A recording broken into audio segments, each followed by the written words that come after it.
pessoal, nós somos estudantes do curso de Engenharia de Produção da PUC Minas. Eu sou Letícia. Eu sou Amanda. Eu sou Marcela. Eu sou Pedro e hoje nós vamos apresentar para vocês o jogo Trilha, feito no software Scratch. É um jogo um pouco desafiador e, apesar da gente ter pego um jogo antigo, ele tem algumas complexidades bem interessantes que nós vamos mostrar no restante do vídeo.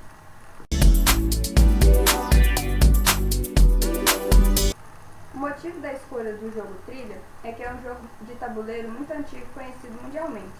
É bastante portátil e fácil de se jogar, além de ser um excelente treino de estratégia e percepção espacial. O jogo consiste em um tabuleiro com 9 casas e cada jogador possui 3 peças, alinhadas verticalmente fora do tabuleiro. Podem ser efetuados movimentos na horizontal, na vertical ou na diagonal. O jogador vence a partida quando todas as suas peças estão dispostas tanto na vertical quanto na horizontal nas extremidades do tabuleiro. As regras para poder jogar trilha são básicas e simples. Primeiramente, cada jogador coloca uma peça de cada vez no tabuleiro, alternando entre os jogadores. Para movimentar as peças, o jogador pode mover na horizontal, na vertical ou na diagonal. Porém, ele não pode passar por cima de outra peça. Caso uma casa do tabuleiro já esteja ocupada por uma peça, outra peça não poderá ocupar a mesma casa. E caso o jogador tente fazer isso, ele perderá a jogada e sua peça voltará para a posição inicial. Para tornar o jogo possível, nós tivemos que fazer algumas adaptações, porque a trilha tem um grande número de peças e um tabuleiro muito grande. Isso reduziria a jogabilidade do jogador em grande parte devido à limitação de possibilidades de jogada do computador. Ele teria que se movimentar por um tabuleiro muito grande e também teria que prever um número absurdo de jogadas. Então nós reduzimos o tabuleiro para 3 peças e 9 secções de um quadrado. Assim, o computador pode ter um mínimo de experiência de jogadas possíveis para conseguir prever as jogadas do jogador.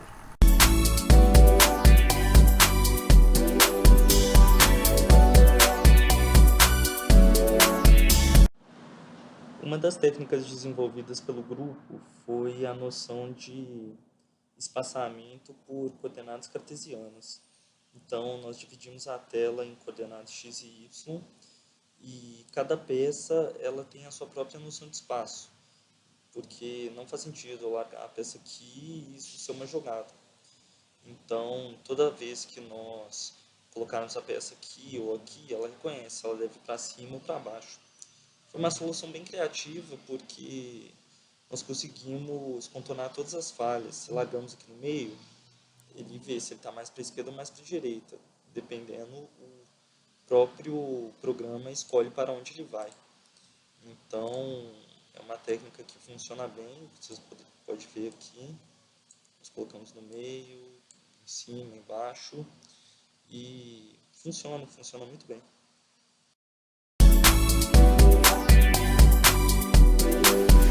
O código utilizado para esse posicionamento cartesiano foi: quando o ator for clicado, ele repete até que você solte a tecla do mouse em alguma posição do tabuleiro. Então aqui estão as restrições de espaço. Se a posição X e Y estiver neste campo inferior, a peça automaticamente vai para a posição de baixo que o jogador selecionar. A implementação da inteligência artificial foi feita de uma maneira bem simples. Aliado ao uso de listas, o computador reconhece o posicionamento de cada peça do jogador e escolhe por onde ele vai fazer a sua melhor jogada. Então, se a peça 1 está aqui embaixo, o computador escolhe o número entre 1 e 4, e se ele for maior do que 2, ele faz essa jogada. Se ele for menor do que 2, ele faz a jogada abaixo. É uma maneira de criar a sensação de possíveis jogadas, utilizando o conceito de aleatoriedade também implementado nessa função. E para evitar alguns erros, nós colocamos que a peça vermelha não pode encostar na peça azul. Assim, uma peça não sobrepõe a outra e impede que crie uma jogada que não existe.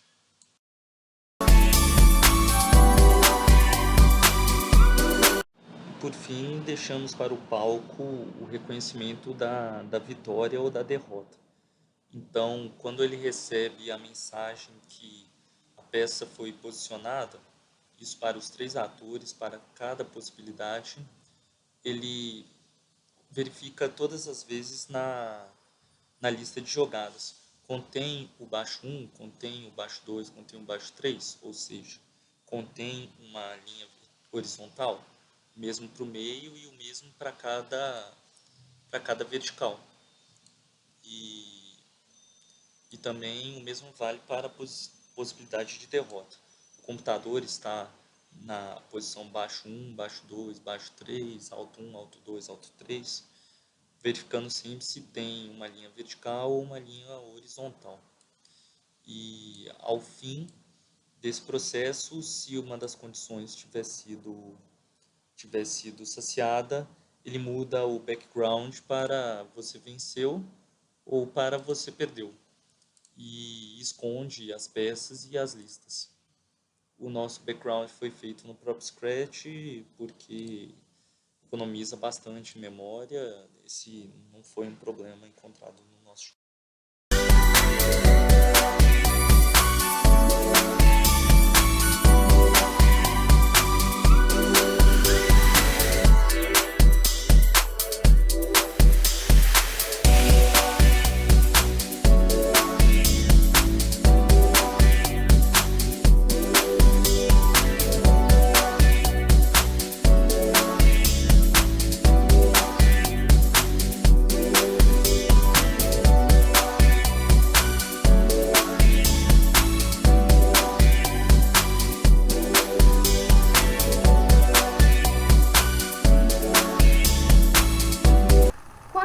O desenvolvimento do jogo, a primeira dificuldade foi fazer com que uma peça ocupe determinada casa.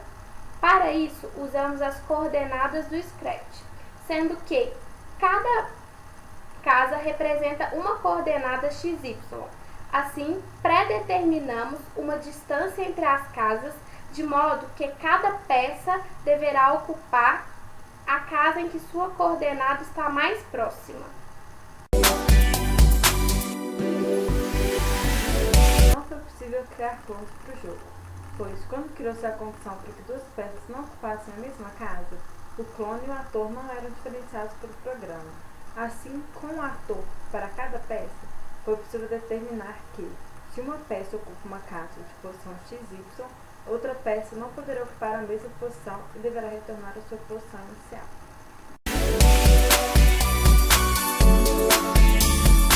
Um dos problemas encontrados foi a questão de armazenamento de jogadas. Para isso, criamos uma lista com várias variáveis que reconhecem a posição escolhida pelo jogador.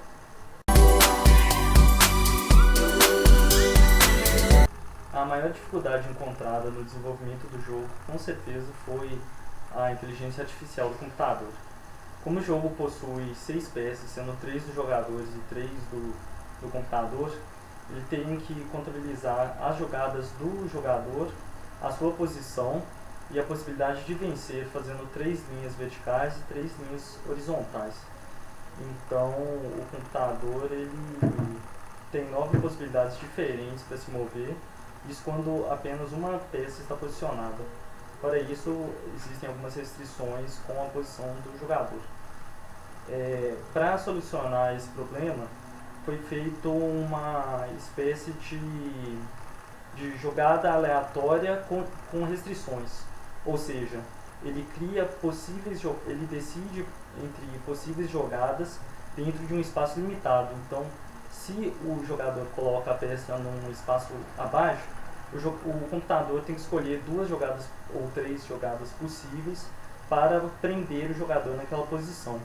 Então, para isso foram usadas as jogadas armazenadas e também o conceito de aleatoriedade que não tinha sido utilizada antes. Então, foi a dificuldade que exigiu o maior aprendizado do grupo.